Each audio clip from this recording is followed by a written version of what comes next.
નાહિર ગામે વિકાસના નવા અધ્યાયની શરૂઆત 25 લાખના ગ્રામ પંચાયત ભવનનું ખાતમુહૂર્ત। આમોદ તાલુકાના નાહિર ગામમાં ગ્રામ વિકાસને નવી દિશા આપનાર મહત્વપૂર્ણ યોજનાનો પ્રારંભ થયો છે। ગામના વહીવટી કામકાજને વધુ સુવ્યવસ્થિત અને આધુનિક બનાવવા માટે 25 લાખના ખર્ચે નિર્માણ પામનાર નવા ગ્રામ પંચાયત ભવનનું ખાતમુહૂર્ત જંબુસર આમોદના ધારાસભ્ય દેવકિશોર સ્વામીના શુભ હસ્તે કરવામાં આવ્યું। આ પ્રસંગે તાલુકા પંચાયત પ્રમુખ, જિલ્લા પંચાયત સભ્ય વિમલ પટેલ, નાહિર ગામના સરપંચ, તાલુકા પંચાયતના સભ્યો, ભારતીય જનતા પાર્ટીના હોદ્દેદારો તેમજ મોટી સંખ્યામાં ગ્રામજનો ઉપસ્થિત રહી વિકાસ કાર્યને આવકાર્યું। પ્રસંગ દરમિયાન ધારાસભ્ય દેવકિશોર સ્વામીએ કોન્ટ્રાક્ટર અને સંબંધિત અધિકારીઓને સ્પષ્ટ અને કડક સૂચના આપતા જણાવ્યું કે પંચાયત ભવનનું નિર્માણ કાર્ય મંજૂર થયેલા એસ્ટિમેટ, ગુણવત્તાના તમામ ધોરણોને સંપૂર્ણ પારદર્શિતા સાથે જ કરવામાં આવે। કામગીરીમાં કોઈપણ પ્રકારની બેદરકારી, ગુણવત્તામાં સમાધાન કે વિલંબ સહન કરવામાં આવશે નહીં અને નિર્ધારિત સમય મર્યાદામાં ભવન પૂર્ણ કરી ગ્રામજનોને સમર્પિત કરવામાં આવે। આ નવું પંચાયત ભવન માત્ર એક ઇમારત નહીં પરંતુ નાહિર ગામના વિકાસ, સુશાસન અને લોક સુવિધાઓને વધુ મજબૂત બનાવતું મહત્વપૂર્ણ સોપાન સાબિત થશે તેવી આશા વ્યક્ત કરવામાં આવી હતી। બ્યુરો ચીફ અલમાસ બાદશાહ, N24 ગુજરાતી ન્યૂઝ, ભરૂચ। આજ રોજ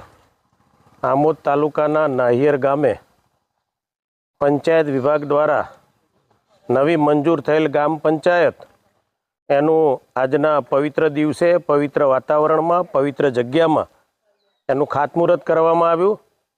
આ નિમિત્તે હું ગુજરાત સરકારનો અને પંચાયત વિભાગનો હૃદયપૂર્વક ખૂબ ખૂબ આભાર વ્યક્ત કરું છું કે અમારા ગામની અંદર 25 લાખ જેટલી મોટી રકમની આજે જ્યારે પંચાયત બનવા જઈ રહી છે, પંચાયત સાથે સાથે તલાટીને રહેવા માટેનું નિવાસ પણ આ પંચાયત ઘરમાં જ્યારે બની રહ્યું છે ત્યારે ગુજરાત સરકારના મુખ્યમંત્રી તેમજ પંચાયત મંત્રી તેમજ આ વિભાગના સૌ અધિકારીઓનો હૃદયપૂર્વક આભાર વ્યક્ત કરું છું ને જલ્દી આ કામ પૂર્ણ કરે, સારું કામ થાય, ગુણવત્તાવાળું કામ થાય એવી ખાસ હું વિનંતી છે। આ કામ વહેલું પૂરું થાય ને વહેલું શરૂ થાય એવી પ્રાર્થના છે।